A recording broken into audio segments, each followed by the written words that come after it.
ನಮಸ್ಕಾರ ವೀಕ್ಷಕರೇ, ಯುವ ಜಾಗೃತಿ ನ್ಯೂಸ್ಗೆ ಸ್ವಾಗತ.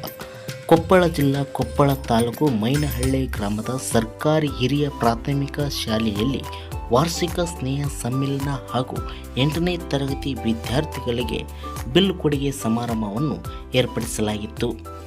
ಈ ಸಮಾರಂಭದಲ್ಲಿ ಶಾಲೆಯ ಎಸ್ಡಿಎಂಸಿ ಅಧ್ಯಕ್ಷರು, ಉಪಾಧ್ಯಕ್ಷರು, ಸರ್ವ ಸದಸ್ಯರು, ಗ್ರಾಮ ಪಂಚಾಯಿತಿಯ ಸದಸ್ಯರು ಹಾಗೂ ಶಾಲೆಯ ಮುಖ್ಯೋಪಾಧ್ಯಾಯರು, ಶಿಕ್ಷಕರಿಂದ ಊರಿನ ಗುರು ಹಿರಿಯರು ಉಪಸ್ಥಿತರಿದ್ದರು.